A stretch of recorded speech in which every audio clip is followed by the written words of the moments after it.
It seems like you don't understand the definition of oppression, and I'd ask you to just refer to Google to help you out. Oppression is the prolonged, cruel, or unjust treatment or control. That is the definition of oppression. And so as I sit here as a black woman who practiced civil rights, let me tell you the reason that my colleagues wanted to make sure you understood the same black history that your side of the aisle wants to delete out of classrooms is because you can then misuse words like oppression. There has been no oppression for the white man in this country. You tell me which white men were dragged out of their homes. You tell me which one of them got dragged all the way across an ocean and told that you are going to go and work. We are going to steal your wives. We are going to rape your wives. That didn't happen. That is oppression.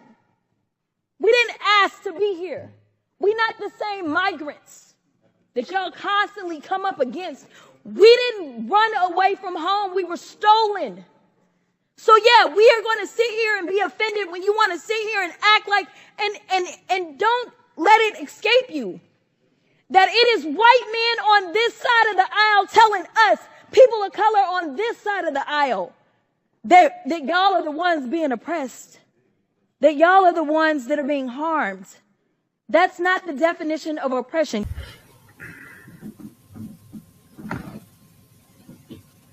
Hotep, everybody. This is Michael Imhotep. It is Sunday, November 24th, 2024, and we are live. Welcome to the African History Network show. I'm a talk show host, researcher, lecture writer, and historian, as well as national political commentator. So many of you all have seen this viral clip of Representative Jasmine Crockett from Texas talking about how white people are not the victims of oppression. And this took place on Wednesday, November 20th, 2024, in a House of Representatives committee hearing for a markup session for the Dismantle DEI bill of 2024, Dismantle Diversity, Equity, and Inclusion bill of 2024. Now, on Friday, November 22nd, 2024 on Roland Martin Unfiltered, we got a chance to speak with Representative Jasmine Crockett.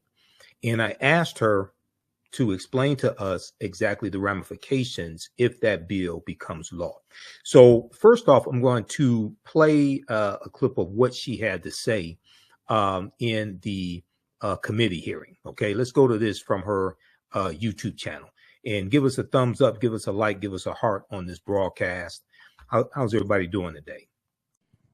Okay, Ms. Crockett. So many of you know that I practice law, but some of you don't realize that I actually was a business major out of Rhodes College in Memphis, Tennessee. And the emphasis that I got in my business degree was on finance. And as I traveled the country campaigning this election cycle, one of the things that I talked about was this idea that in finance, we always promote this idea of diversity.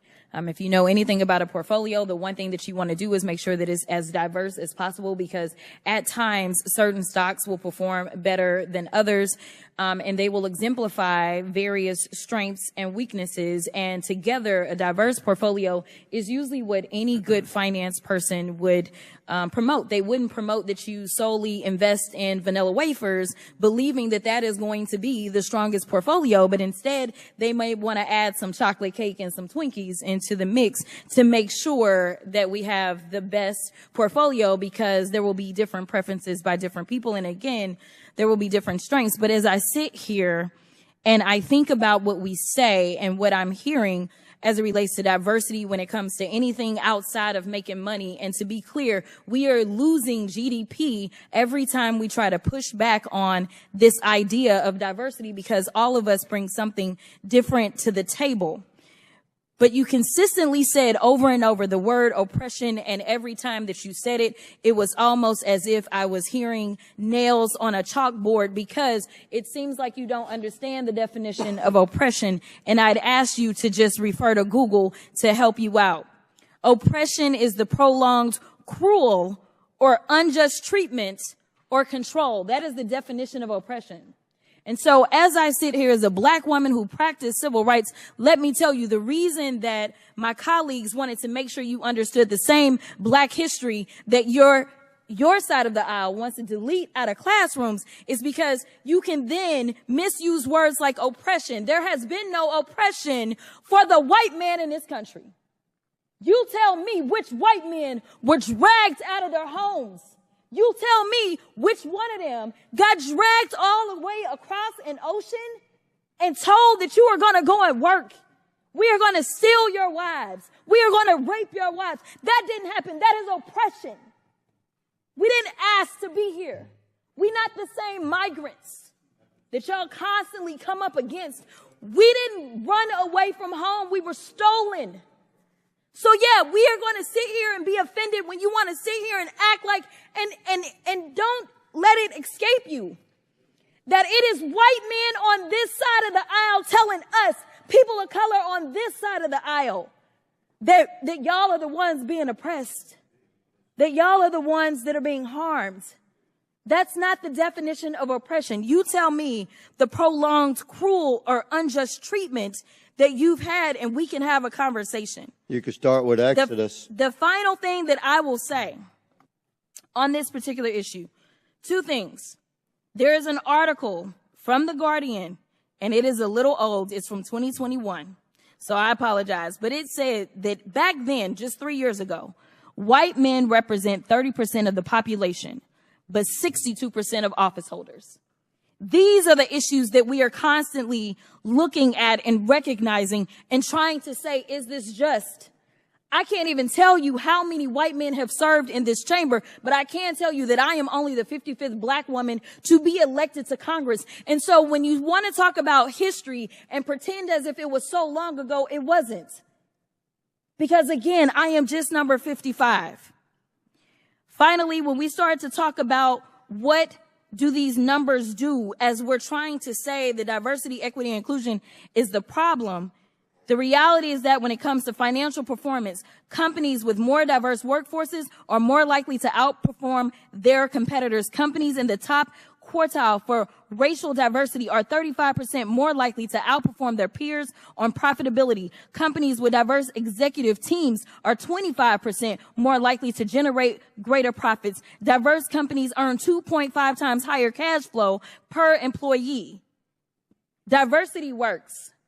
And until you can show me data that says otherwise, I think that we need to go back to being a country that listens to experts and gets out of our feelings and recognizes, again, that racism is real in this country. And until we stop pretending that it's not, we will not solve the problems that we are consistently facing. And that will bring real unity that we seek when we're looking for a more perfect union. Okay, so so that was Representative Jasmine Crockett, and that took place on Wednesday in the it's a markup session in the House of Representatives over this anti-DEI bill. Okay, this anti-DEI bill. So what I'm going to do here is Representative Summer Lee was also on the committee in the same hearing, and Representative Summer Lee had a response as well. Now that was it sounded like Representative James Cromer of Kentucky, who said you can start with Exodus. Okay, I'll talk about that. You know, because I deal with that in my broadcast, dealing with the history of Easter and the origins of Easter, things like that, and we talk about the Exodus and things of this nature, the quote unquote, the mythological story of Exodus. Okay, this may go outside the circumference of some people's awareness, but go watch my whole presentation that I do. It's on my YouTube channel, Michael Imhotep. Go watch my whole presentation I do dealing with the origins of Easter. Okay, Easter, Easter, Oistra. All right, so here's Representative Summer Lee. And I want you to hear what she had to say as well. Let me grab this clip here of Summer Lee also. Okay. And you have and I've heard a lot of white Republicans, and this was one of the grievances of Donald Trump, who claimed that white people were the main victims of racism. White people experience more racism than African Americans, things of this nature. Okay. Racism is a system of advantage and privilege distributed based upon race that comes out of the ideology of European white supremacy. Racism is a system of advantage and privilege distributed based upon race. Racism occurs when one race of people control the majority of the wealth, power, resources, privileges, benefits, land, access to education, access to opportunity, jobs, money, health care, etc. And they use that to marginalize, subordinate, and do harm to another race of people. This is what racism is. When you've benefited from white privilege all your life, equality seems like oppression. So when you have people talking about diversity, equity, and inclusion, and giving opportunities to other people who normally would be overlooked for opportunities that they are qualified for, you have some people who've enjoyed white privilege all their lives who say, oh, that's racism, that's oppression. They want to skip over decades and hundreds of years of racism, white supremacy, and the maldistribution of wealth, power, and resources into the hands of Europeans. They want to skip over all that, okay, and then just say, hey, let's just wave a magic wand and say everything is equal, okay, and racism doesn't exist anymore, and let's have a colorblind society, okay. But they don't want to deal with how wealth, power, resources has been maldistributed in America. Okay, so let's go to this clip here from Representative Summer Lee. Yeah, Ms. Lee, you're recognized. Thank you. Thank you, Mr. Chair. I'm not in favor of the Dismantle Diversity, Equity, Inclusion Act, or what it maybe would more aptly be called the dismantling any semblance of support or opportunity for certain American acts. We know who those Americans are. Americans who have not enjoyed centuries of unfair advantages by keeping others enslaved or segregated or disenfranchised or incarcerated or redlined or gerrymandered or excluded by law. Americans who've lived with disabilities or had their relationships criminalized or their gender expression demonized. If we're being honest here, this bill, which will wipe out every diversity, equity, and inclusion program in our federal agencies, plus those who contract with us, plus those who receive grant money, plus our schools, is nothing new. This is just the final piece of a decades-long obsession with targeting and dismantling anything that might give marginalized people a fair shot, including DEI programs, which honestly started the second the Civil Rights Act passed. Policies like affirmative action and diversity, equity, inclusion are the closest things we've had to the mythical bootstraps that some of my colleagues insist historically and currently harmed communities need to pick themselves up by. After centuries of efforts to keep us out of schools and universities, from jobs and elected office, Republicans targeting these policies are no accident. Why do predominantly conservative white men believe that the success of a black person or the opportunity or access of a black person is an existential threat to them? DEI is not given any unfair advantage that society itself does not already confer on certain Americans. It merely exists to ensure that all other people, that women, minoritized folks, queer folks, disabled folks, have the same opportunities to succeed and thrive in our workforce and our schools as people who have not had those opportunities systematically and legally stripped from them do. Is our country not greater when all of us have opportunities to succeed and contribute and survive? Our success and our survival as a nation is bound together. Diversity, equity, and inclusion programs only exist to band-aid over decades, hell, centuries of discrimination against people's skin color, their religion, disabilities, gender, or sexual orientations, you name it. Contrary to Republican conjecture, remedying past discrimination is not, in turn, a discrimination.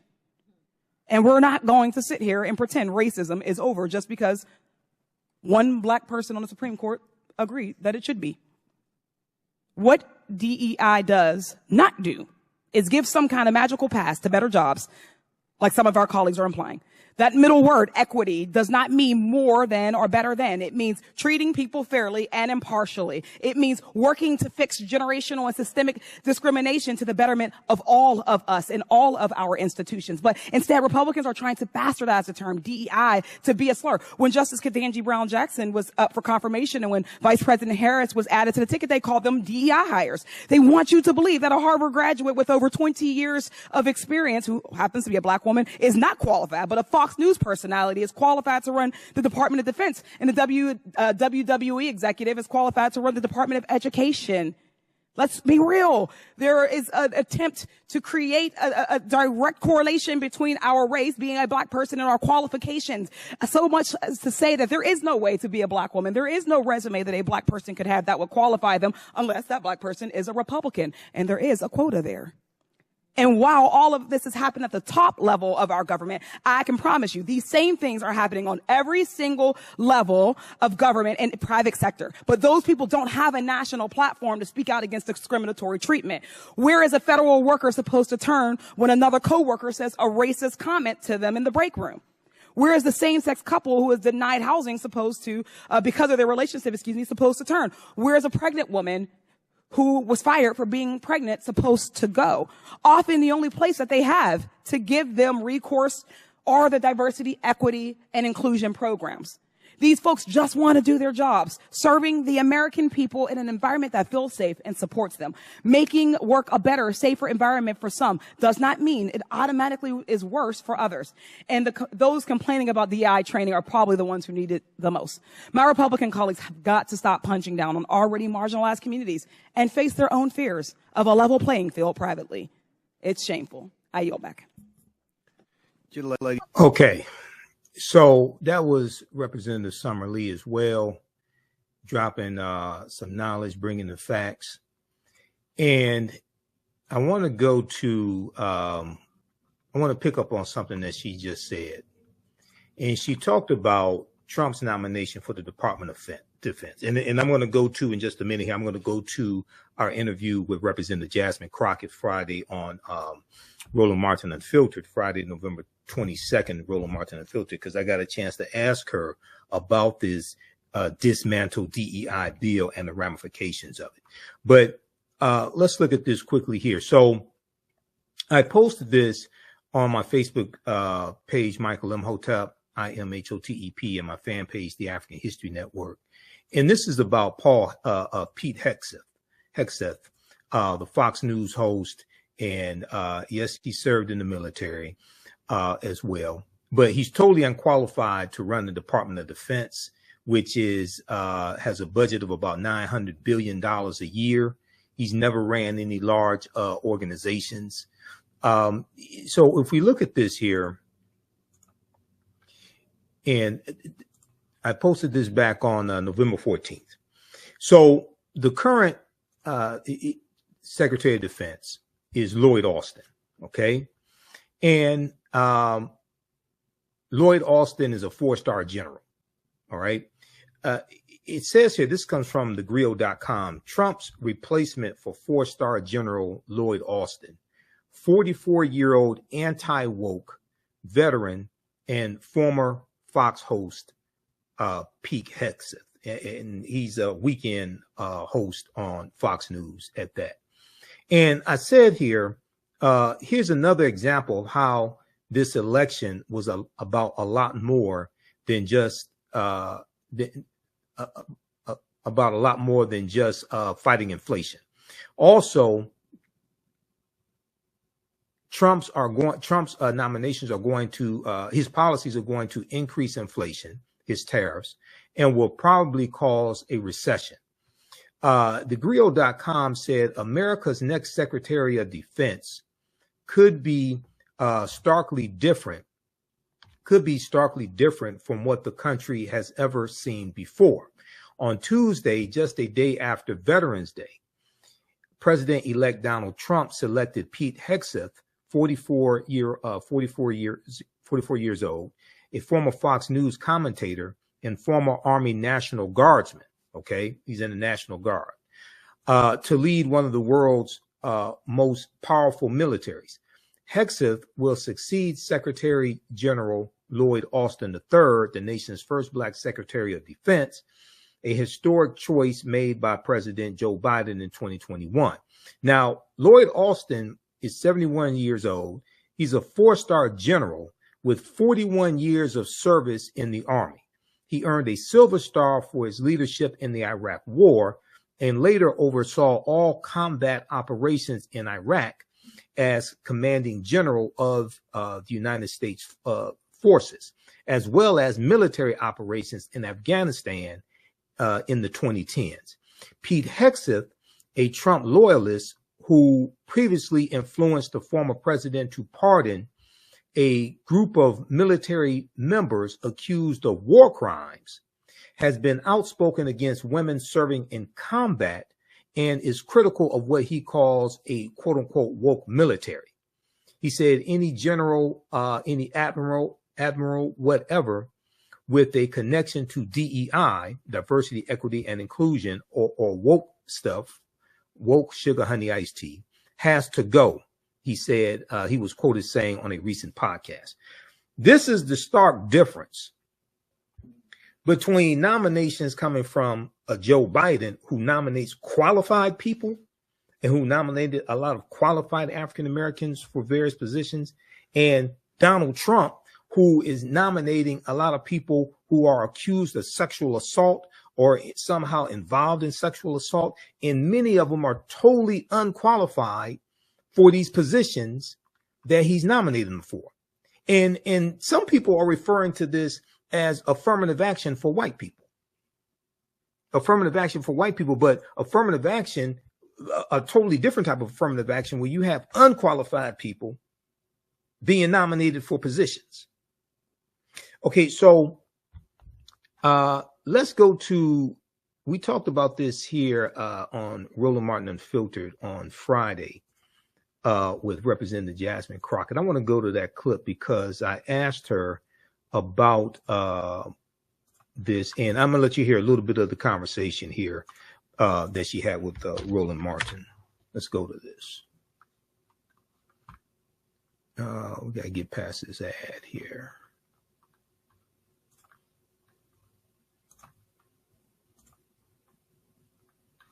All right. Let's flip over to this one. Oh,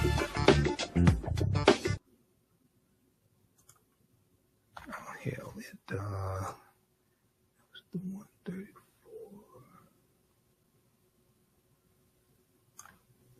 Capital directly through.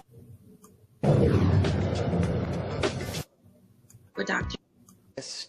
How oppressed they are as white men, and the things have just been so rough, Congresswoman. They're having a difficult time in this world because the oppression that they're facing. And then you got these commentators out there saying, see, right there. Congresswoman Crockett, she's the problem. That's the problem with these Democrats. They keep using this woke language, and this is why they're going to keep losing.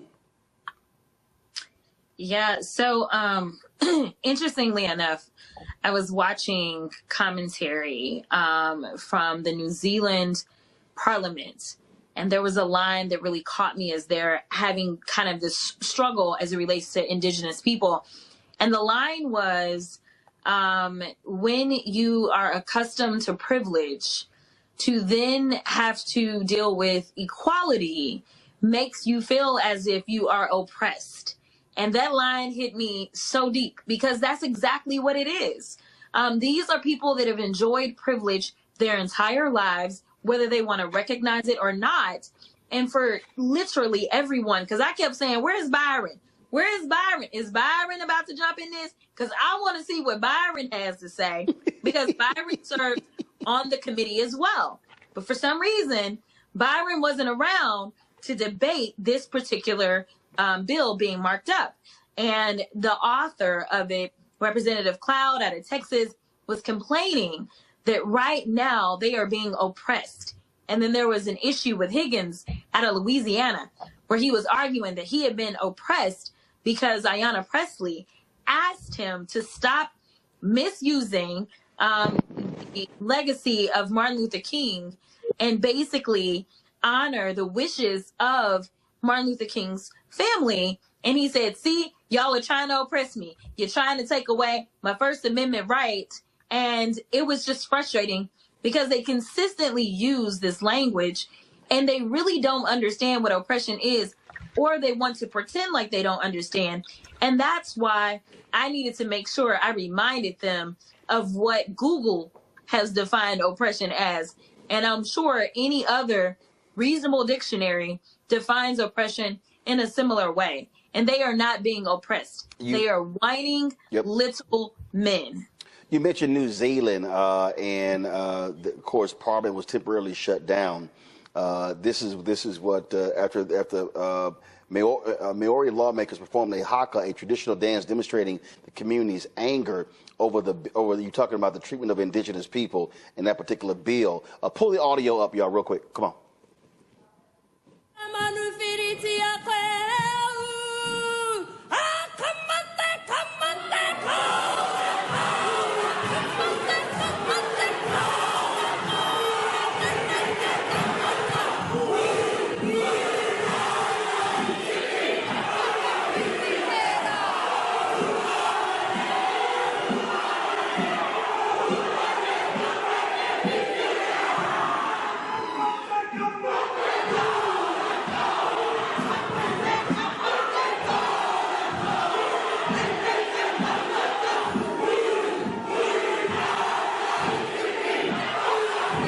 Come on, I wish y'all break out in the haka on the floor of the house.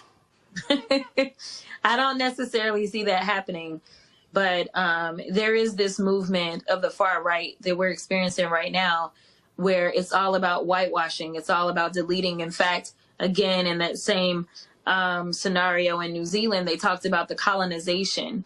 And one of the things that I wanted to make clear is that oppression looks like what my ancestors have endured, and they have nothing to reflect upon as it relates to their ancestors being oppressed in any way. If anything, they were the ones that were inflicting the oppression, at least their ancestors were. And that was why I wanted to remind them of that. But that's also why it's so dangerous that they want to delete Black history from our history books. Because if you don't know your history, then you're doomed to repeat it. And when you see the likes of, say, a Byron Donalds out there who wants to glorify things such as Jim Crow, it is important that they recognize that there are those Black folk like me, like Rep. Ayanna Pressley, like Rep. Summer Lee, that will not allow them to delete us and delete our pain out of history and then decide to move forward and inflict more pain.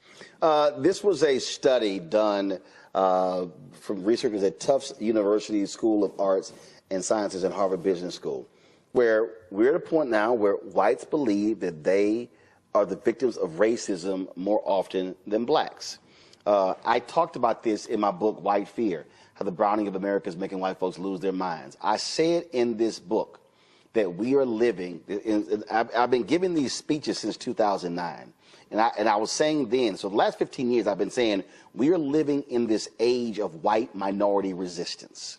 We're living in this age where white Americans feel as if they are being discriminated against, they're being targeted, they're losing opportunities. So you got this DEI thing, you got all this sort of stuff like that, and they have created this hysteria that, oh my God, that their world is crumbling down. And what I keep, and then of course, then you got these Democrats who, we're spending too much time on identity politics. We're leaving these things behind. So you got Bernie Sanders, you got Chris Murphy, all these people. And what kills me is they act as if whiteness is not an identity. They act as if that's not real. And I sit here and so they're like, well, we need to get away from these things. And it's like, okay. What's the fastest way to get relief for toenail fungus? Is it A, apple cider vinegar? Is it B, tea tree oil? Or is it... And run to what?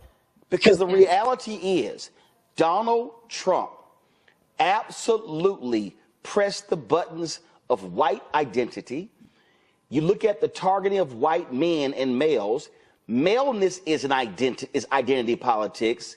And these white male Democrats, I'm like, I don't know what world they're living in where they can't see this, because for them, anything other than white is identity politics. But anything with them, oh, no, that's just politics. Exactly. No, that's exactly right.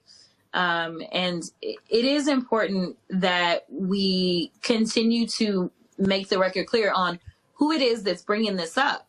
they continue to try to say it's the Democrats. We're not bringing this stuff up. Like, this was not a Democratic bill. This was a Republican bill that was being marked up. And I have every right to make sure that I challenge any bill that comes into my committee or any bill that comes on the floor. This wasn't us and something we initiated, but it is something that I felt very strongly about responding to and finishing, because it's just a bunch of games. And for those that are cowering and deciding that they are okay with towing the Republican line to where they are going to whitewash us, I have news for you.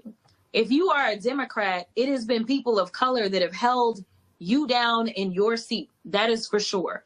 Every single Democratic seat that you look at, 9 times out of 10, there is a person of color demographic that is holding that district down and making sure that it's Democratic. So, you know, when you're out there and you're saying that you're going to represent your constituency, it's not just the people that look like you. It's your entire constituency. And I try to do that every day that I'm in the House. But the reality is that just seeking equity should not be a problem in the land of the free and the land of opportunity.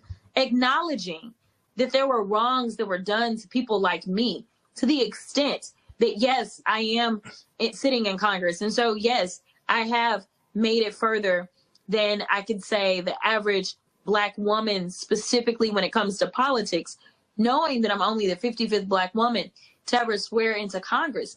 But that doesn't mean that there aren't obstacles that exist because of the kind of built-in systemic issues that we have. And you can't start to fix systems if you decide that you're going to ignore that there is a problem. If there's no problem, there's nothing to be fixed.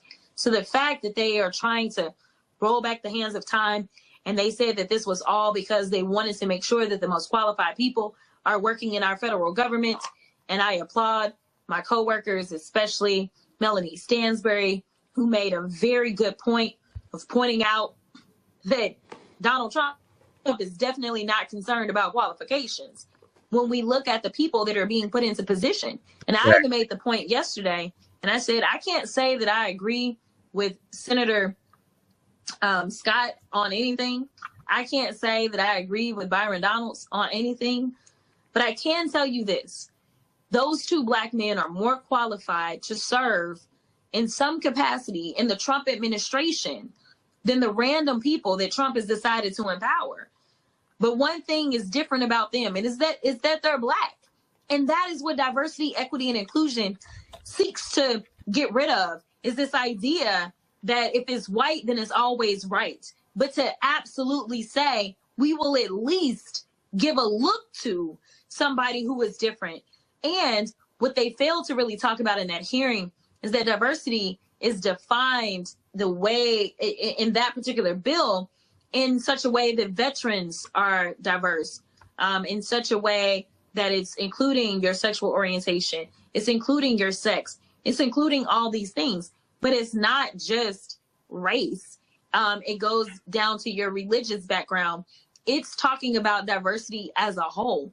And they didn't want to talk about that. So there actually potentially will be a negative impact specifically on our veterans, because a lot of our agencies look at your service as a veteran, and they look at that, and that helps you out when it comes time to earn a position in the federal government. And now they don't even want to do that. And these are people that risk their lives to make sure that we can maintain freedom in this country. Does it frustrate you?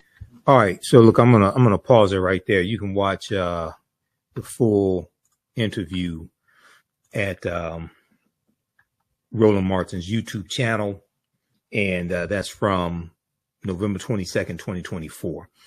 I'm gonna go to when we got a chance to ask her questions, and I'm going to go to my question because I wanted her to further explain the ramifications if this bill passes. Now, if it passes the House, which it probably will, because Republicans control the House, in this Congress, this session, it probably won't pass the Senate because Democrats control the Senate. Okay, it's 51-49.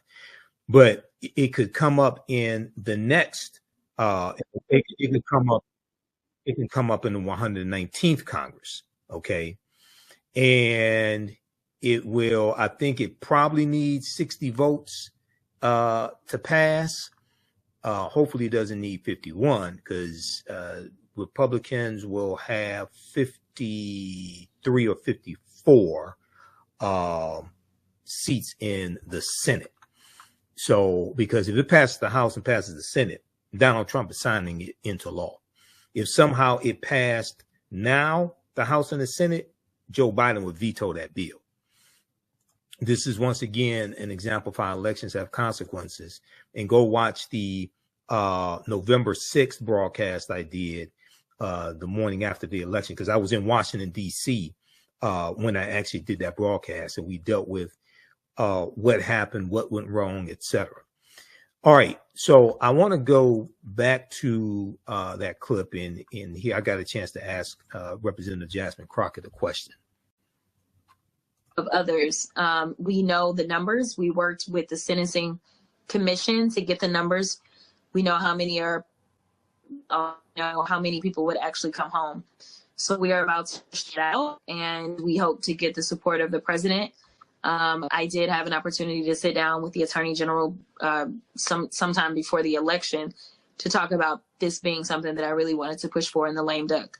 So that's really kind of like my one big Hail Mary that I'm trying to make sure we can throw. But that's obviously before January. Come January, it's just going to be defense, defense, defense. Michael. Representative Jasmine Crockett, could you please explain briefly what the Dismantle DEI bill of 2024 is? Because according to USA Today, if it became law, it would effectively close all federal DEI offices and eliminate federal DEI programs. We know that's part of Project 2025. Also, how are these white men on the committee defining the term woke? I hear them use the term woke, but they never define it. Thank you. Yeah. And great job in the committee educating them. Thank you. They definitely don't have a definition of woke. As far as I'm concerned, if it's the opposite of what they want, then they consider it woke. As it relates to the bill, you're absolutely right. So when we start to talk about programs within various schools, whether it's, I was looking at a portion of the bill that talked about kind of how they're encouraging in the healthcare space there to be more diversity. And we obviously already are in a great shortage as it relates to healthcare because of COVID-19. It would remove all funding that would help those that are historically disadvantaged from being able to get funds that would help them to potentially, excuse me, be able to pursue their education. Excuse me. There was an amendment that specifically was put in by Rep. Presley that was specifically put in to make sure that HBCUs would not be defunded under this. Oddly enough, it did pass unanimously. So that was thrown in there because theoretically that could happen. Also, there's a provision that prevents someone who's been in any of these offices from transferring to another office. So if you ever worked in a diversity, equity, and inclusion office, then you would be prevented from transferring to another governmental kind of agency. Usually, if something gets shut down, then you have protections that allow you to go and transfer somewhere else. But basically, any funding that in any way is attempting to increase diversity in the federal government, it would be gone, as well as any positions, as well as the data showing us, this is how many. I want to say it was the FBI, how they now have to report the encounters, or at least keep track of the encounters and things like that. It will get rid of all of that. Okay, thank you. All right, then. Well, Congresswoman Crockett, listen, Thanksgiving's coming up. Get some rest. Enjoy the fam. And then, of course, got Christmas happening December. There's work that still can be done.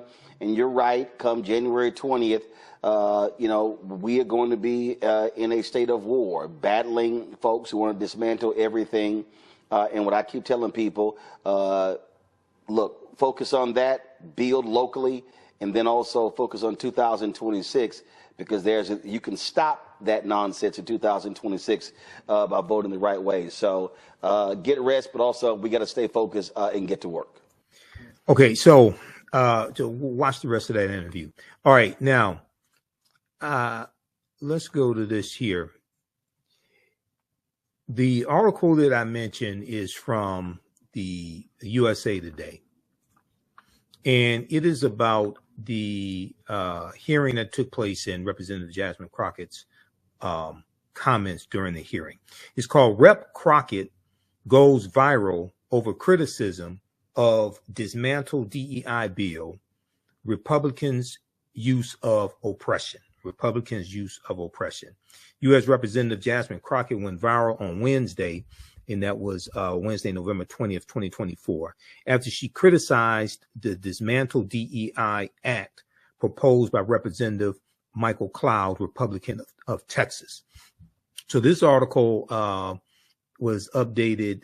This article is from November 21st, 2024 by Jonathan Limehouse for USA Today. And in this piece, it says United States Rep. Jasmine Crockett is defending the now viral comments she made on Wednesday toward Republican colleagues who had a bill in markup titled Dismantle DEI during a House committee meeting. The markup session is where they make changes to proposed bills or offer or recommend changes to proposed bills. Now, Crockett, who represents a congressional district in North Texas that includes portions of Dallas and Tarrant counties, made the remarks defending diversity, equity, and inclusion, better known as DEI, and criticizing the, quote, multiple white Republican men who argue that they are being oppressed, The 43-year-old wrote in an X post, formerly Twitter, on Thursday. She said, quote, I didn't bring race into anything. They did and always do. And then they twist history and dilute the definition of words. Okay, she said in the social media post. And I follow her on Instagram. I don't follow her on X. I don't use X a lot, and I'm about to probably would deactivate my account with X as well. But I do follow her on Instagram. Crockett's comments during the House Oversight Committee meeting came during the discussion of the Dismantle DEI bill proposed by Representative Michael Cloud, Republican of Texas. Now, it says here Representative Clay Higgins, Republican of Louisiana, and these are both two former Confederate states, right? Texas and Louisiana, repeatedly referred to DEI policies as, quote unquote, oppression during the meeting, prompting Representative Jasmine Crockett to respond. Now, the same negative feelings that a lot of these white men had against affirmative action policies are the same feelings they have against diversity, equity, and inclusion. Okay. So then she talked about there's no oppression for the white man in this country, etc. There's a piece here. Okay. What is the Dismantle DEI Act of 2024? So this is what I was referencing when I was speaking with Representative Jasmine Crockett. If the Dismantle DEI Act of 2024 became law, then it would effectively close all federal DEI offices and eliminate federal DEI programs. It would effectively close all federal DEI offices and eliminate federal DEI programs. Okay. Now, let me try to zoom in on this. Okay. The initiative brought on by Representative Cloud seeks to, quote unquote, prevent racism in the federal government, the bill's text reads. But racism is a system of advantage and privilege distributed based upon race. Racism is a power structure. Racism occurs when one race of people control the majority of the wealth, power, resources, benefits, privileges, land, access to opportunity, access to education, and they use this to marginalize, subordinate, and do harm to another race of people. The racism as a power structure comes out of the concept of European white supremacy here in America, and this is for the purpose of preserving genetic white survival. So when I hear white people saying that they're trying to prevent racism by attacking and dismantling diversity, equity, and inclusion, when DEI programs had to be created because of systemic racism, because of decades of racism. Then I have to ask them, what are you talking about? And this is why I asked the question when I hear these people, the DEI is the new critical race theory. Notice they stopped talking about critical race theory so much, and they're attacking diversity, equity, and improvement programs, the diversity, equity, and inclusion programs. Just a couple years ago, the buzzword was critical race theory, right? And they were attacking critical race theory and saying critical race theory was being taught in K through 12. But critical race theory is a legal analysis created largely by African-American legal scholars like Derek Bell and Kimberly Crenshaw in the late 1960s to analyze the laws that were in place and to figure out why had not African Americans made more advances after the Civil Rights Movement. Okay, the Civil Rights Act of 64, Voting Rights Act of 65, Executive Order 114246 in September 1965, which is known as Affirmative Action, that executive order from President Lyndon Johnson, Fair Housing Act of 1968 under Johnson before Richard Nixon gets elected. And then also that Fair Housing Act had the first hate crimes act in the history of this country as well. Okay, that was part of the Fair Housing Act, and that was largely for African Americans, and that was as a result of the modern day civil rights movement. So there is a legal analysis to analyze the laws and the impacts of the laws, and it's taught in graduate school, law school, and a little bit in undergraduate level.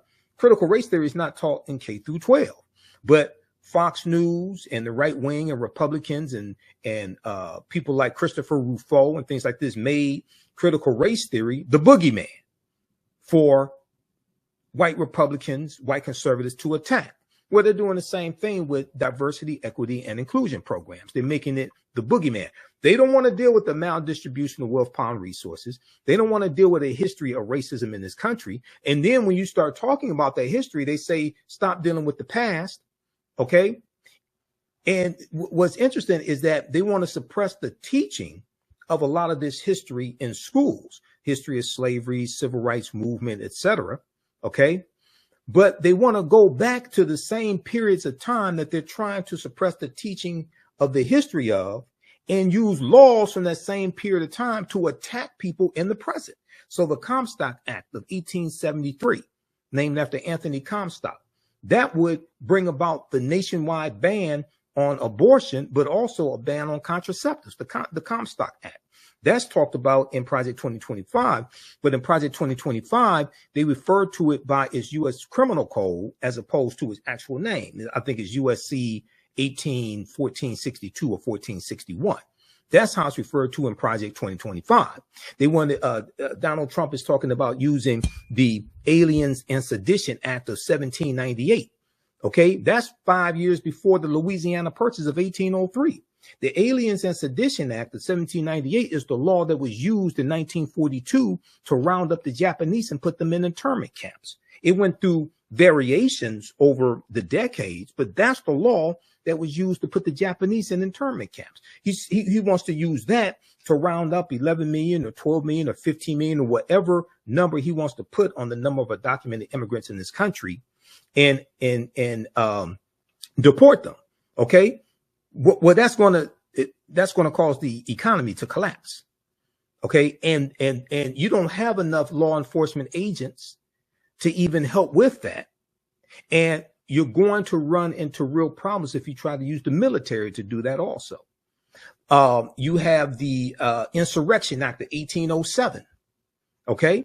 That's 4 years after the Louisiana Purchase. And the Insurrection Act can be used by the president in during periods of a crisis and things like this to use the military to put down insurrections, what they term are insurrections. That's the Insurrection Act of 1807. So when you go back and you look at a lot of the laws that they're talking about using, Many of these laws are coming from a period of time when they're trying to suppress the teaching of that history.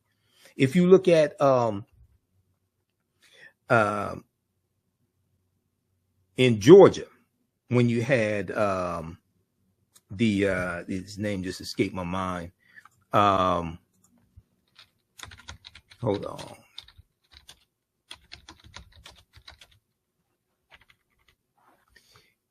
In Georgia, you had the 3 white men that killed Ahmaud Arbery, right? I've talked about this here on the African History Network show. This is understanding how laws and policies impact every aspect of our life. The law that the 3 white men who killed Ahmaud Arbery, the law that they were using to say that they were trying to enact a citizen's arrest, that law dates back to 1863, when Georgia was part of the Confederacy. Okay?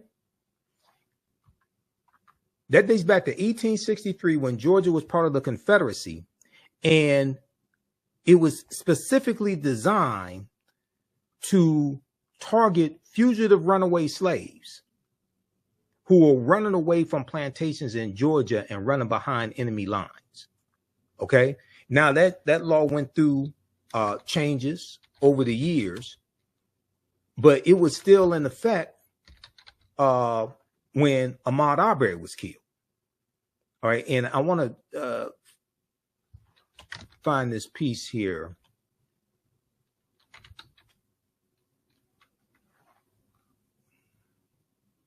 There was now that law was repealed. Okay, after Ahmaud Arbery's death, that law was repealed. There's a piece here from National Public Radio, NPR.org or NPR.com, that talks about this.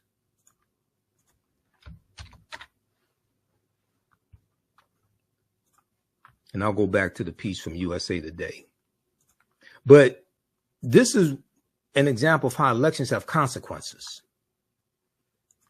And I heard people saying that, you know, they weren't going to vote because they ain't like Donald Trump or Kamala Harris. It's about the policies, understanding the ramification of policies, understanding who's going to be attorney general.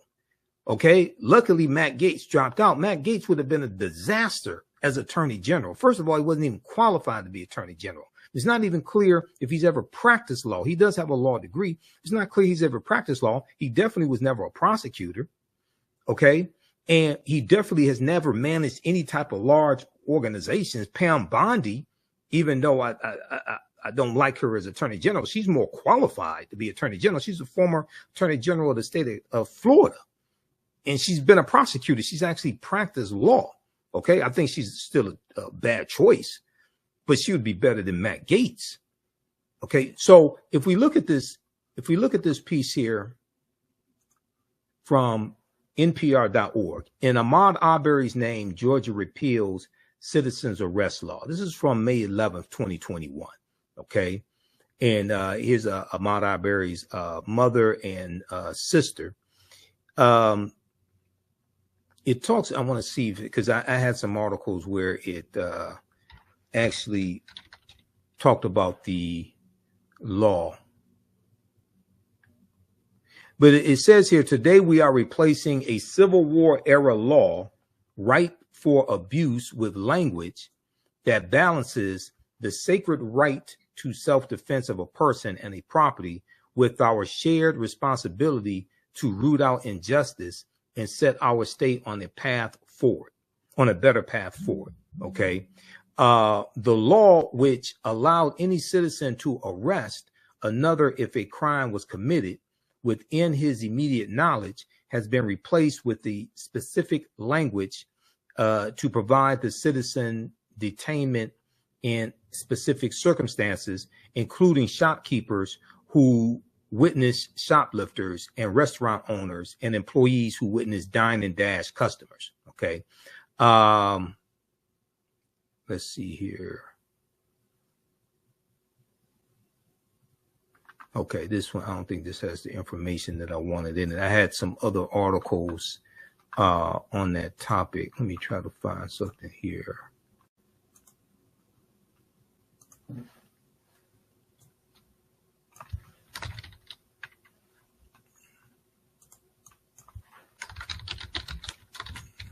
All right, give us a thumbs up, give us a heart, give us a like on this broadcast.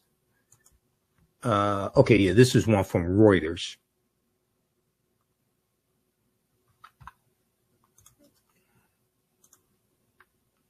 This is one from Reuters. Slavery era law in focus in Georgia case. Let's look at this here.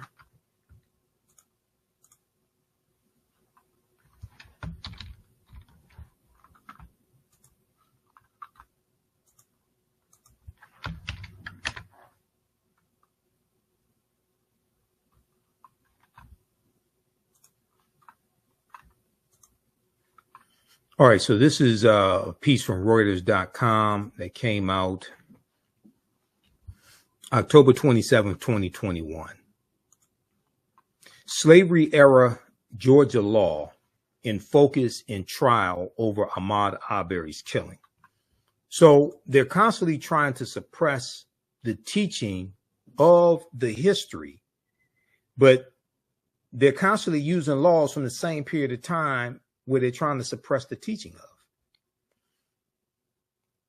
A pivotal defense argument of the three white men on trial in Georgia for killing Ahmaud Arbery, a black jogger, is that they were trying to make a citizen's arrest under a Civil War era law that was later repealed amid an uproar over the shooting. Okay, so the fatal shooting took place February 23rd, 2020. We all remember that, and the protest behind that. And that was before, 3 months before George Floyd was killed, May 25th, 2020. Okay. Now, let me close this stuff out.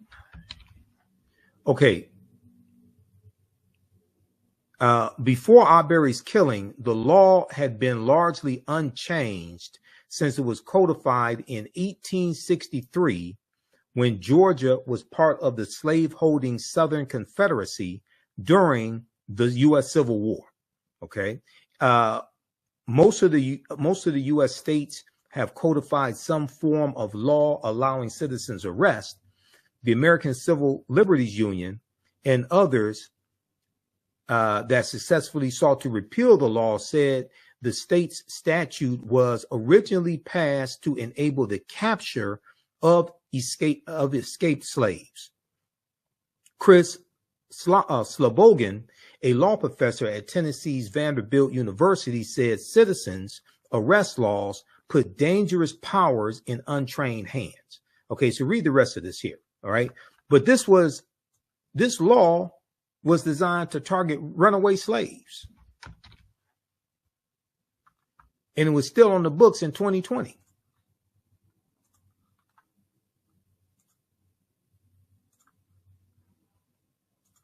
All right, now let's go back to the piece from USA Today and give us a thumbs up, give us a heart, give us a like on this broadcast. If you like this type of information, also you can support the African History Network, $ the AHN show through Cash App and through PayPal, paypal.me/the AHN show. This helps us keep doing the work, stay on the air, keep broadcasting. Register for the online history classes that I teach on Saturdays, 4 p.m. Eastern Standard Time. Next class is coming up Saturday, November 30th, 2024. Ancient Kemet, the Moors, and the Ma'afa, understanding the transatlantic slave trade, what they didn't teach you in school. We deal with thousands of years of history and what leads up to the transatlantic slave trade taking place. You can download my lesson plan here. Click on download. It's a lesson plan for each class. There's 200 slides that I show you in the class. There's 80 to 100 articles we'll look at. There's 15 books that we reference. You don't have to buy any of the books to follow along in class. I'll also show you excerpts of interviews I've done with some of our scholars like Professor James Small, Professor Kaba Kamene, Anthony Browder, Runoko Rashidi, and others. Okay, there's a preview here that you can watch as well. And then our Cash App information, $ the AHN show through Cash App, $ the AHN show through Cash App. Here's our QR code. And also when you go to our Cash App, it'll probably say Michael. It may show my picture there. And we have our Cash App here. And these are some fake African History Network Cash App accounts that have been stealing money from us. I'm still trying to get shut down. And click on this link here for our PayPal link as well. All right, let's go back to this piece here from USA Today.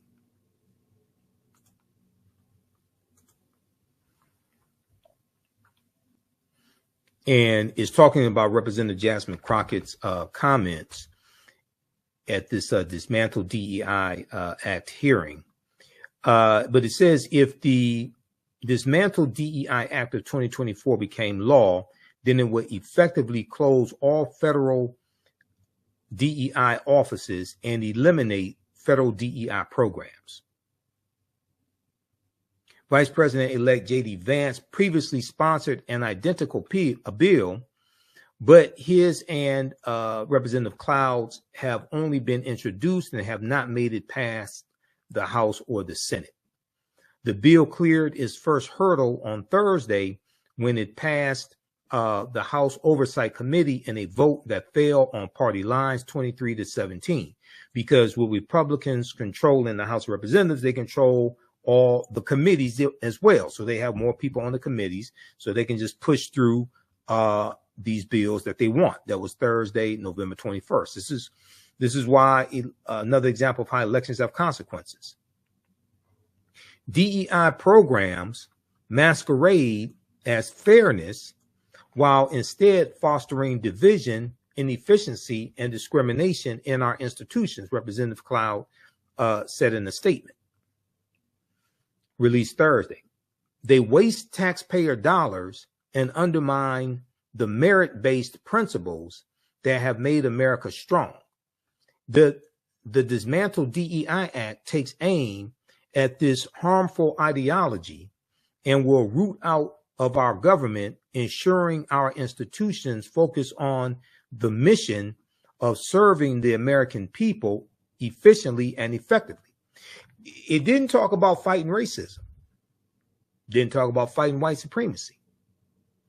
You need diversity, equity, and inclusion because of racism and white supremacy. And this is a trick that these white supremacists, like Representative Cloud and these other white supremacists who are supporting Donald Trump in the House and the Senate, this is one of the tricks that they do.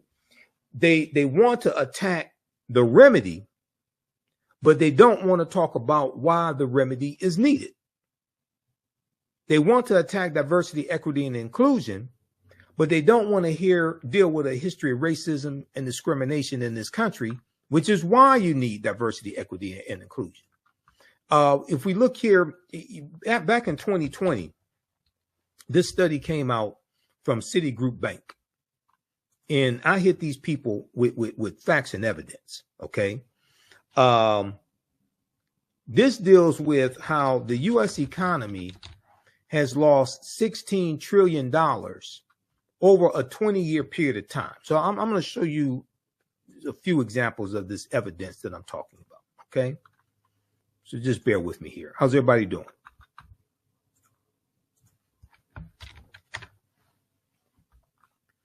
I did a broadcast about this when it came out. This is from September 23rd, 2020, from CBS News.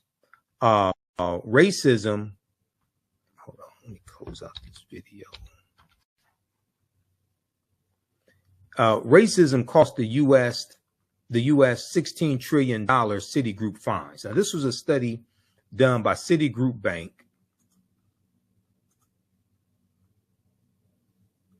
Okay, this was a study done by Citigroup Bank. And we're going to look at this here briefly. If I can close these damn ads out. America could have been $16 trillion richer if not for inequities in education, housing, wages, and business investment between Black and white Americans over the past 20 years new research concludes. The study released by Citigroup is the latest in a body of research that attempt to quantify the economic impact of systemic racism.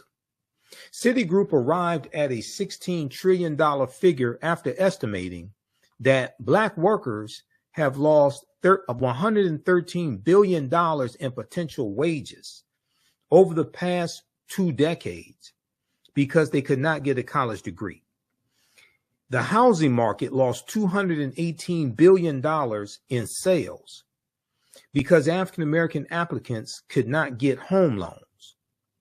About $13 trillion in business revenue never flowed into the U.S. economy because African-American entrepreneurs could not access bank loans, right? So when you talk about trying to put policies in place to address these structural inequities, those like Representative Cloud, those like the Republicans on that committee that benefit from the structural inequities, they'll call the remedy racism, but ignore the real history of racism. So this is why they're throwing around this term of oppression and don't even know what it means. Now, the article from CBS News goes on to say, what's more, the U.S. could have $5 trillion in gross domestic product over the next 5 years if those gaps and others were closed today, the study indicated. So this deals with changing laws and policies. This deals with changing laws and policies. Quote, racial inequality has always had an outsized cost, one that was thought to be paid only by underrepresented groups, Citigroup banking chair Raymond McGuire said in a statement. What this report underscores is that this tariff is levied on all of us, end quote. It's showing how racism hurts everybody, but African Americans are disproportionately impacted by racism. Federal Reserve data show that white households' net worth grew 43% to $61,200 between 1995 and 2016, while it remained flat at $35,000 for African American families. Now we know it's increased under Biden Harris as well. It's about 45,000 or so, something like that. We know the median household net worth for African Americans has increased 60% under the Biden Harris administration. But check this article out here. This is from 2020. Okay. Racism has cost the U.S. $16 trillion Citigroup fines. Then we can look at this piece here from, I did a segment of the African History Network show a few months ago, early this year, dealing with this new book by Andrew Carl. And this book deals with how African Americans have been overtaxed when it comes to property taxes by $600 billion. Let's see here. This is an article from Black Enterprise.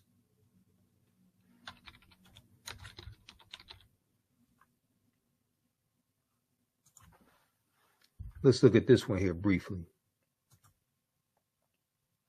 New book reveals how New book reveals how the U.S. stole $600 billion from Black Americans through unfair taxes post-slavery. This is after slavery ends.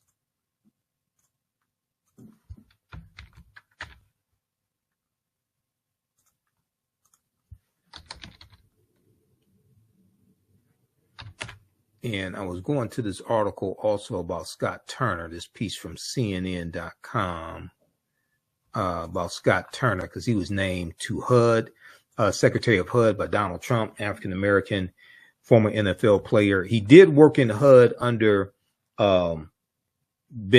Ben Carson. Okay. So at least he has some experience working in HUD. But I knew they were going to give HUD to the black guy.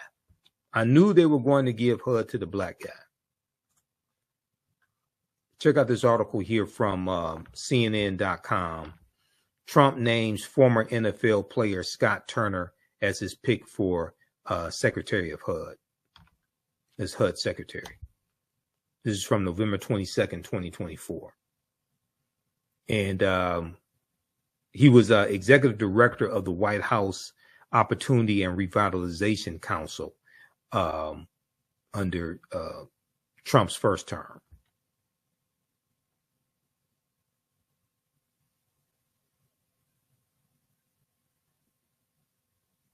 They're still talking about those opportunity zones that didn't have a big impact. All right, now let's look at this here. I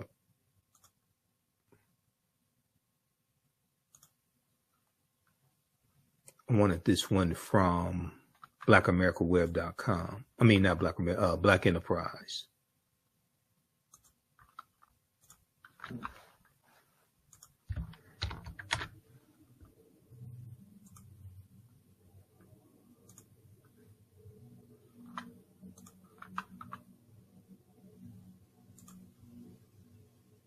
So let's close this one out, and this is the one I want to go to. So it talks about unfair property taxes, and this is one of the main ways, over-assessing property taxes is one of the main ways historically, white domestic terrorists running us off our land. It was actually using the law to take land away from us. So this is a piece from April 24th, 2024 by Jocelyn Jovan. New book reveals how the U.S. stole $600 billion from Black Americans through unfair taxes post-slavery. And in the book, Andrew Carl, a professor of history and African-American studies at the University of Virginia, put extensive research in his new book, which describes how U.S. bureaucracies created the nation's ongoing racial wealth gap by implementing a system of highly unjust municipal and state tax, Bloomberg reported. Because Bloomberg has an article on this as well. Let me refresh the screen.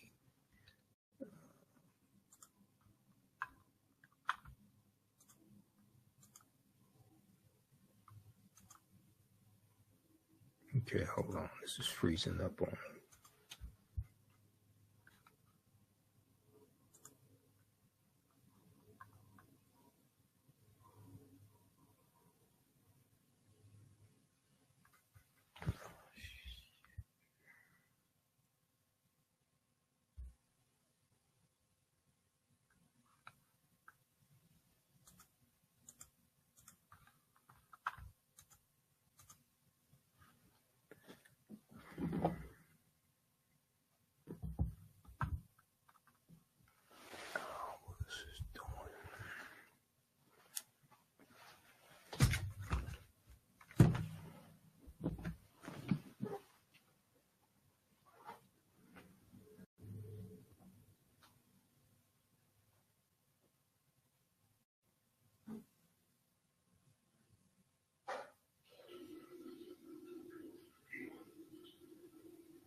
All right, for some reason, I'm trying to see this. For some reason, this froze up.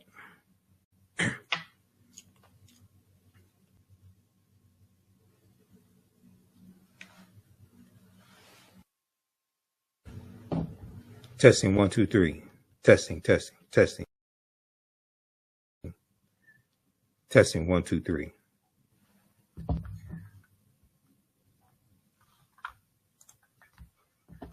Let me try to hold on for a second, because this froze up and I can't switch screens.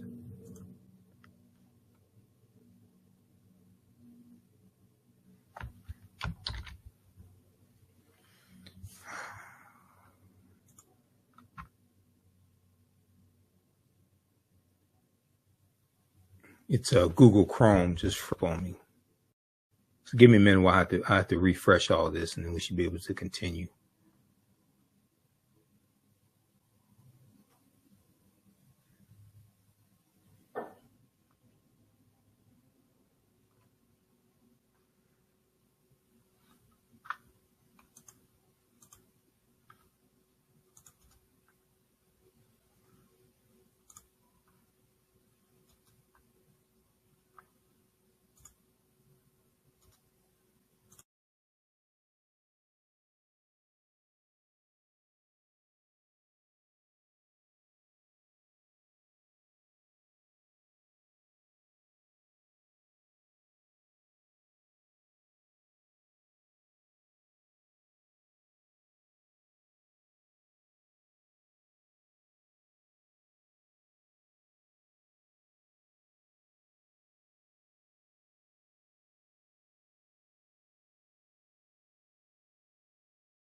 Okay, we're back.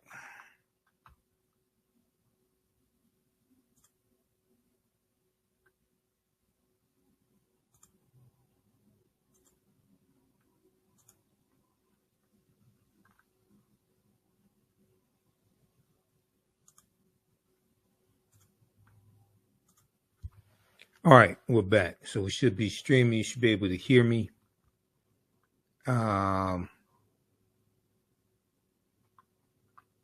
Okay, let's continue. Let's go back to the, we were looking at the article from Black Enterprise.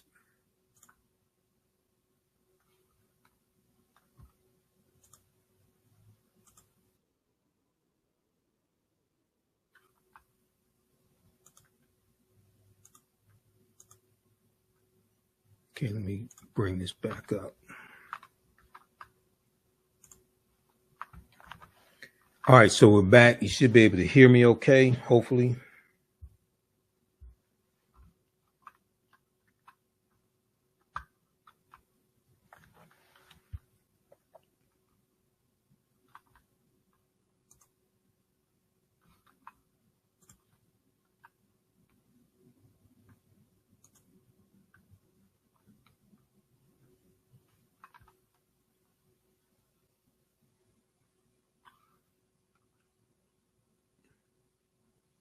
All right, hold on. Now I got to see if something just happened.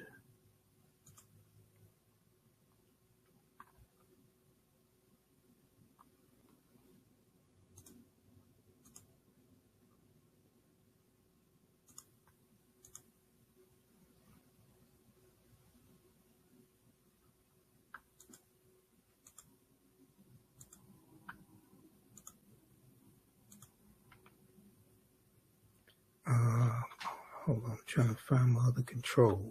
Damn. Oh, here we go.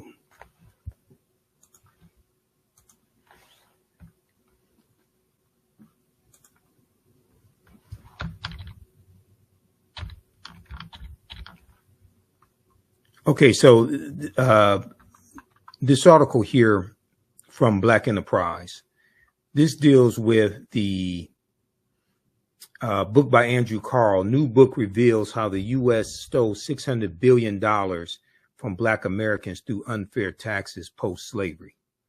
All right, and in the article, it says Andrew W. Carl, professor of history and African American studies at the University of Virginia.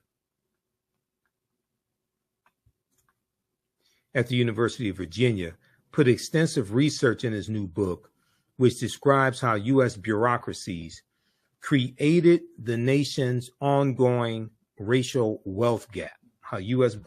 bureaucracies okay, the government, created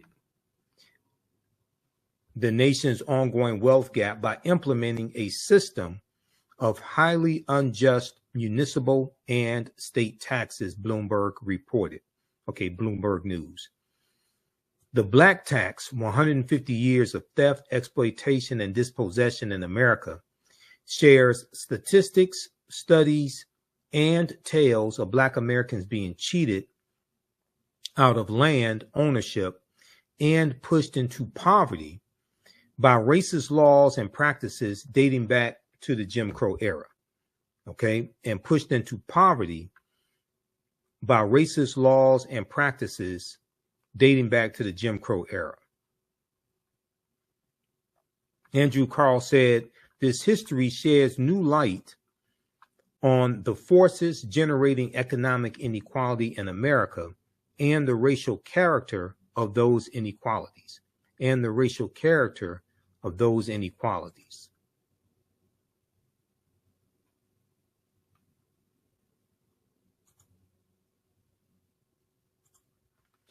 All right, now let's go back to this here. The book pairs personal stories with rich details about municipalities nationwide that use complex tax collection to fund distribution to white land and property owners and the economic dynamics spanning over a century of the U.S. history. So this is all post-slavery. And the structural inequities that exist today are the legacy of slavery. So you have to address the structural inequities and the maldistribution of wealth, power, and resources that happen because of laws.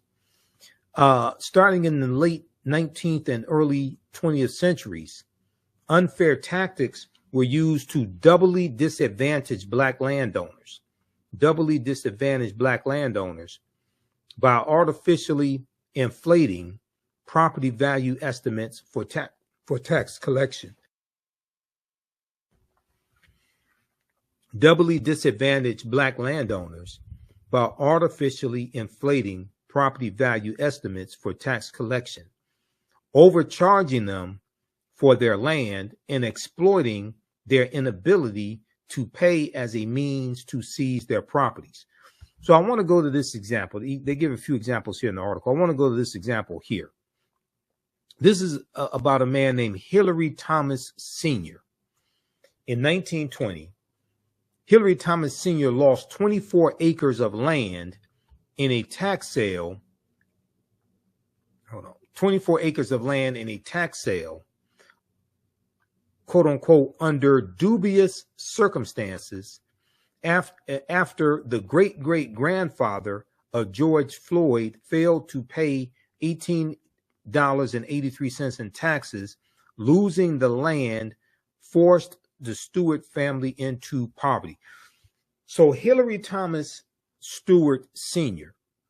was the great-great-grandfather of George Floyd, who we know was killed May 25th, 2020 in Minneapolis, Minnesota.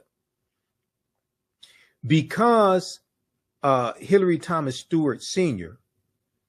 did not have the $18.83 to pay the property taxes on his 24 acres of land, he lost that land, and that pushed his family into poverty and probably had an impact on the quality of life that George Floyd lived. So what this is showing is the ripple effect and the generational impact that racism has had in this country. So when we talk about diversity, equity, and inclusion to start to repair some of that damage, then you have these white people, like these Republicans on this House committee, that want to attack it, but don't want to deal with the history of racism that's been inflicted upon African Americans that maldistributed the wealth, power, and resources in the first place. So what they want to say is everything is equal now. Okay, let's just let bygones be bygones. Everything is equal now. We have an equal society, merit-based society. Okay, well, if merit and hard work were the basis of success in this country, nobody would be more successful than a slave, because we dominated the skilled trades. There were at least 262 skilled trades and crafts that African people had in this country from 1619 to 1865.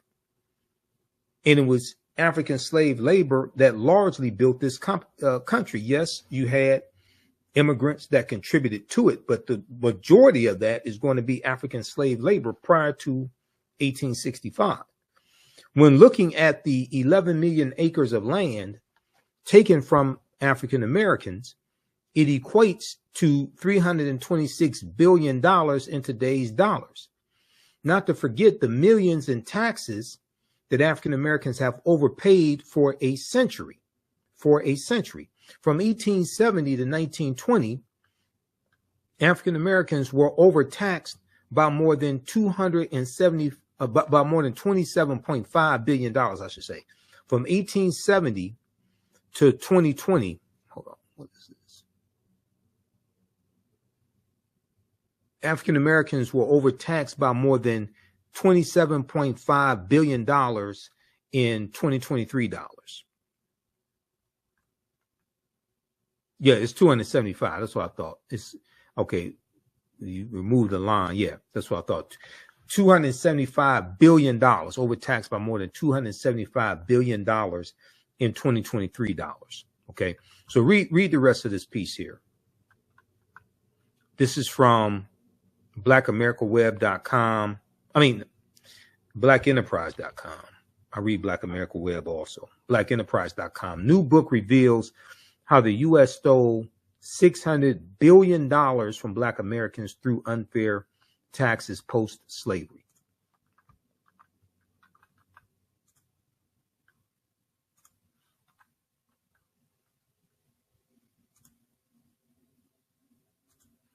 All right, now, I gotta see how to do this. They put these new controls up here. And let's see. Okay, now next example. Let's see. Don't want to look at another example. Well, I pulled this up, so let's look at this quickly. Since they were in Congress, right? Let's look at this example. And I find it interesting that a lot of these congressmen don't want to talk about this.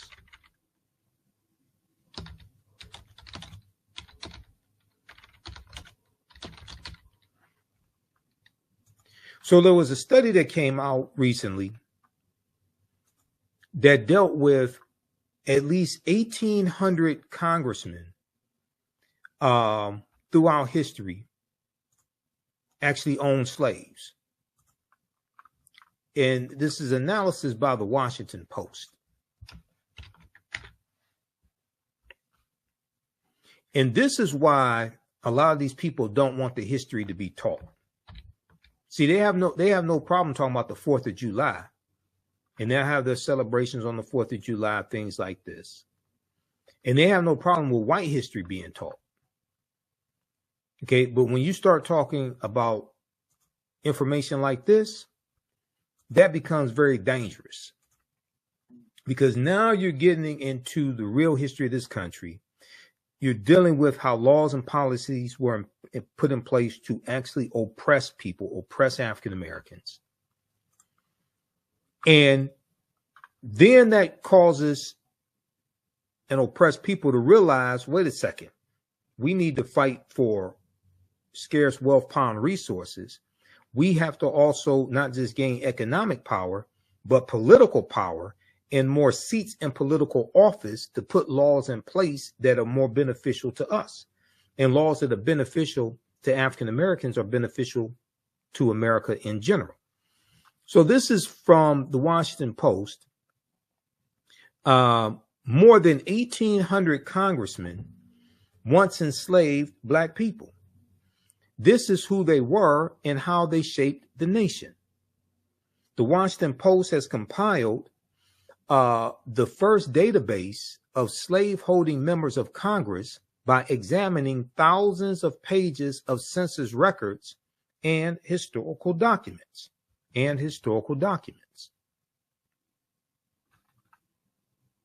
I have to see what date this is from as well.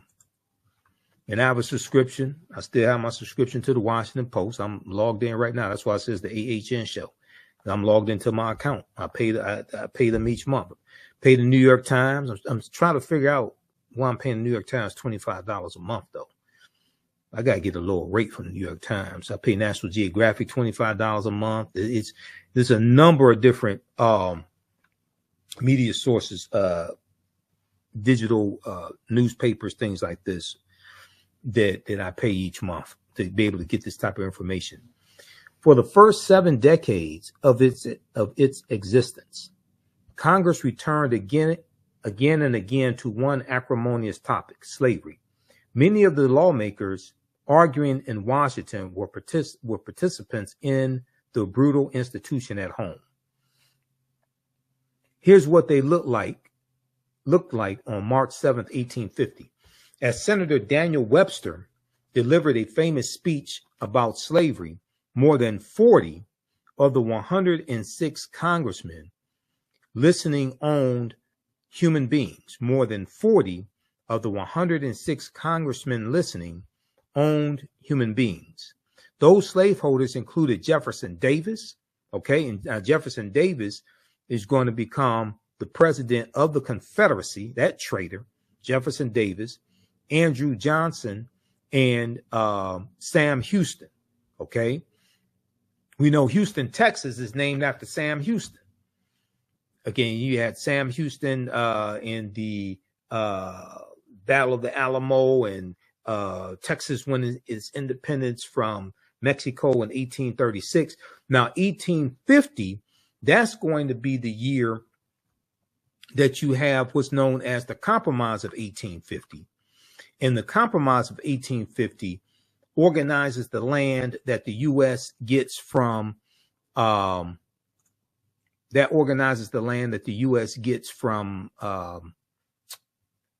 Mexico as a result of the Mexican-American War. Okay, it's the Compromise of 1850, and the U.S. gets the territories that make up California, Arizona, New Mexico, Colorado, Utah, and Nevada. They get all that land from Mexico, and California comes into the Union in 1850 as a free state, but then they're going to pass a law to ban all free African Americans in the state of California. There were 5 laws that make up the Compromise of 1850. One of those laws also was the Fugitive Slave Act of 1850 that went farther than the Fugitive Slave Act of 1793, Fugitive Slave Act of I think 1793, signed by George Washington. All right, let's go back to this clip here. Go back to the article.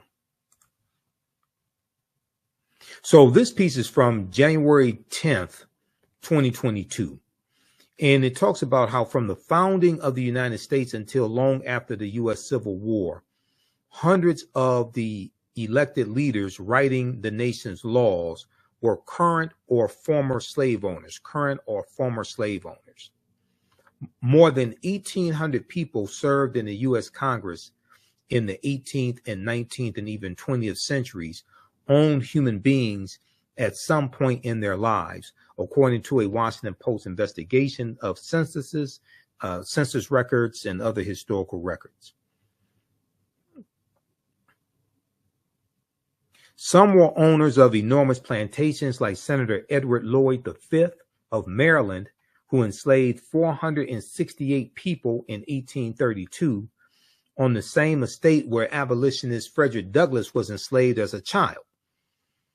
Many exerted great influence on the issue of slavery, like Senator Elias Kent Kane, who enslaved 5 people in Illinois in 1820 and tried to formally legalize slavery in the state of Illinois.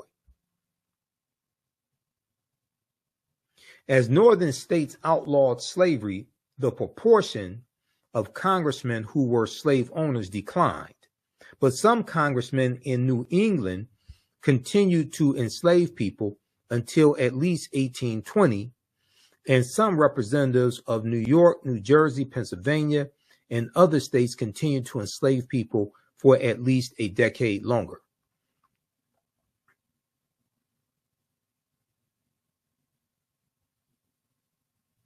Enslavers from all parts of the political spectrum. And enslavers came from all parts of the political spectrum. The Washington Post database includes lawmakers who were members of more than 60 political parties. More than 60 political parties. Federalists, the Whig Party, which starts in the 1830s, the Whig Party, and dies out in the 1850s. The Unionist Party, Populists, Progressives, Prohibitionists, and dozens more. All those parties included slaveholders. Also, there were Republicans who owned slaves as well. Okay. Now, the Republican Party wasn't founded to 1854 as a direct backlash of what's known as the Kansas-Nebraska Act of 1854. But you're going to have Republicans as general, not necessarily Republicans in Congress, but Republicans in general. There was a piece that I was reading, and a couple of months ago.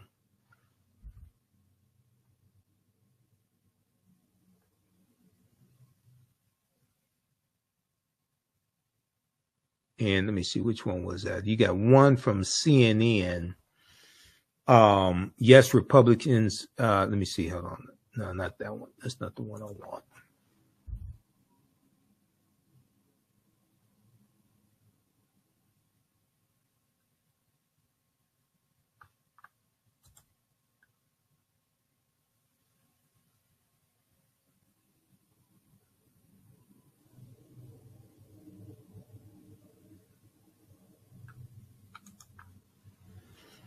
Which one? NBC News has a piece on this as well. 1,700 racist lawmakers highlight the ubiquity of slaveholding in Congress.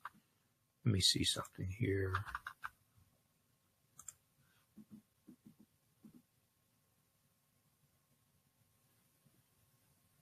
Well, I'll have to find it later.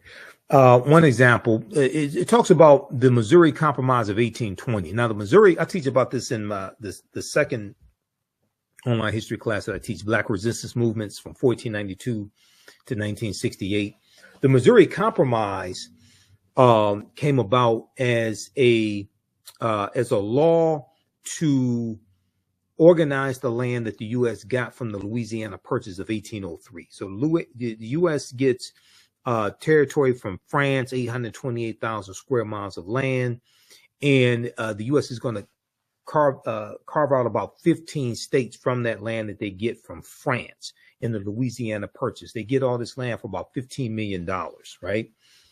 And it allows Maine to come in as a free state and Missouri to come into the Union as a slaveholding state. But the rest of the territory, the Missouri Compromise abolishes that land and the rest of the territory.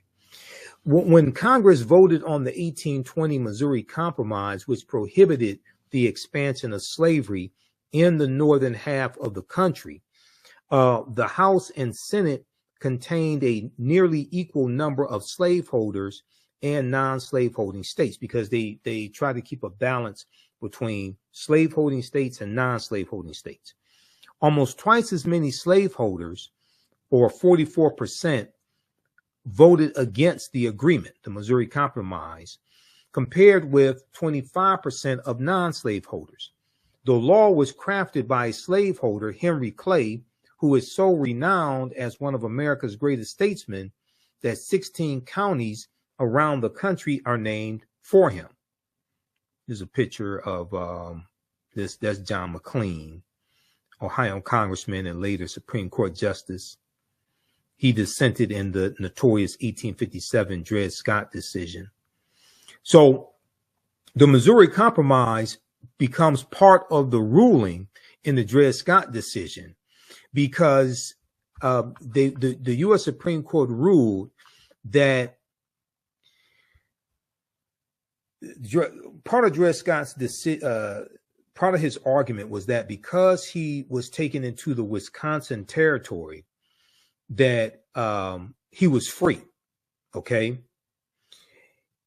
And the Wisconsin territory was made free because of the Missouri Compromise of 1820.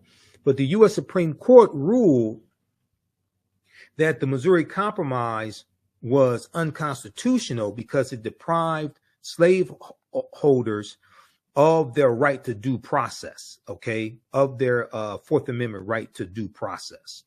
And so that was part of the ruling and part of them ruling against Dred Scott. It wasn't just them saying no black man had any rights that a white man was bound to respect or honor, anything like that.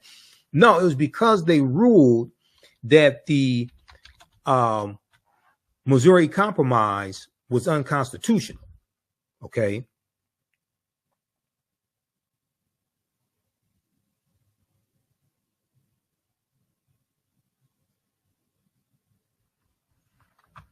All right, and there's an article on the Missouri Compromise as well, and there's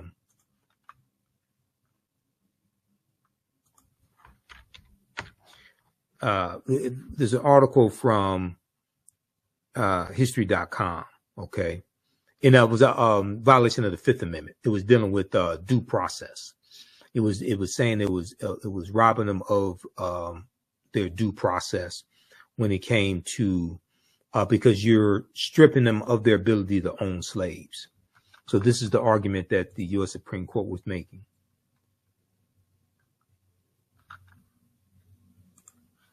All right, you can read the rest of this here. Read the rest of this piece from the Washington Post. More than 1,800 congressmen once enslaved black people. This is who they were and how they shaped the nation.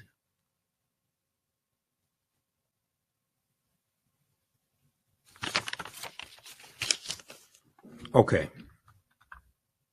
And if we look here at Webster's Dictionary, Merriam-Webster Online,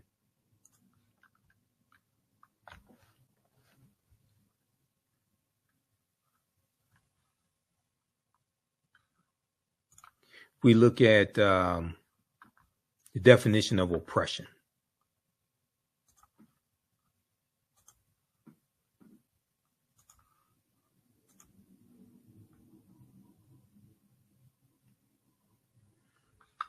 Okay, this is from Merriam-Webster Online.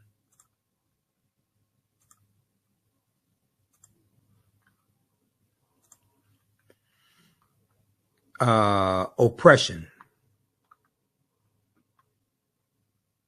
Can I stop this video? Unjust or cruel exercise of authority or power. Unjust or cruel exercise of authority or power. Another definition, something that oppresses, especially in being an unjust or excessive exercise of power. Okay, so check that out also.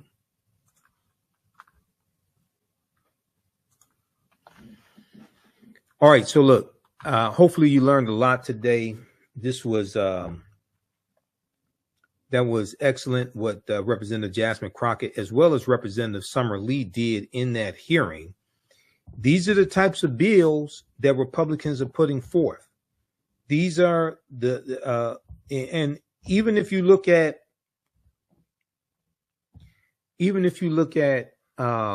what Trump is talking about now, he's not talking about any policies to bring down inflation. He's nominating a lot of these unqualified people, a lot of these, let's be honest, unqualified white people. Where your policies on inflation? Because your tariffs are going to increase inflation and will probably cause a recession.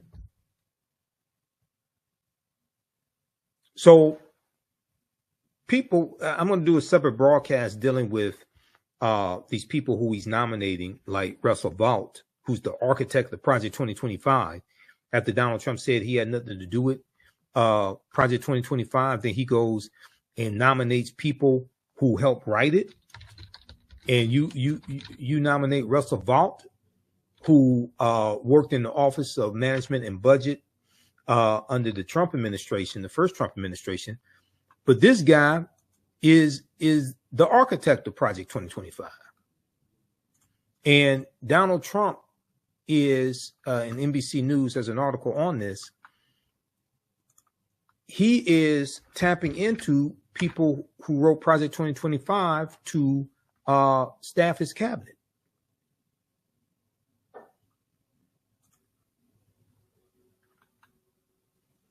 Like this article right here from the Associated Press.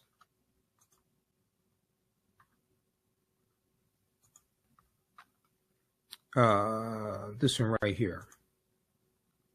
After Trump's Project 2025 denials, he is tapping its authors and influencers for key roles. Why is that?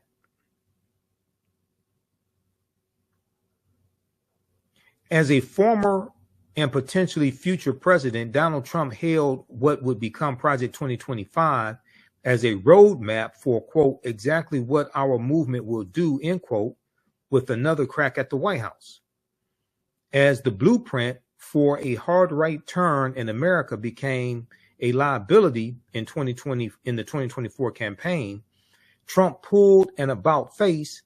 He denied knowing anything about the, quote, ridiculous and abysmal, end quote, plans written in part by his first term aides and allies. Now, after being elected, the 47th president on November 5th, Trump is stocking his second administration with key players in the detailed effort he temporarily shunned. Most notably, Trump has tapped Russell Vought for an encore as director of the Office of Management and Budget. Tom Homan, his former immigration chief, he's tapped him as border czar, quote unquote border czar. They're making up a position for him because border czar doesn't even exist. And immigration hardliner Stephen Miller as deputy chief of policy. Those moves have accelerated criticisms from Democrats who warn that Trump's election hands government reins to movement conservatives who spent years envisioning how to concentrate power in the West Wing and impose a starkly rightward shift across the U.S. government and society. Read the rest of this here. So in other words, he lied. This is what I was telling people. I was telling people he was lying. Now, I don't think he read Project 2025 because he doesn't read anything. But he knows about it. He knows who wrote it. He knows Kevin Roberts, who's the president of the Heritage Foundation. And the Heritage Foundation is one that put this out. He knows Russell Vought. Russell Vought is the architect of Project 2025. He knows about the policies.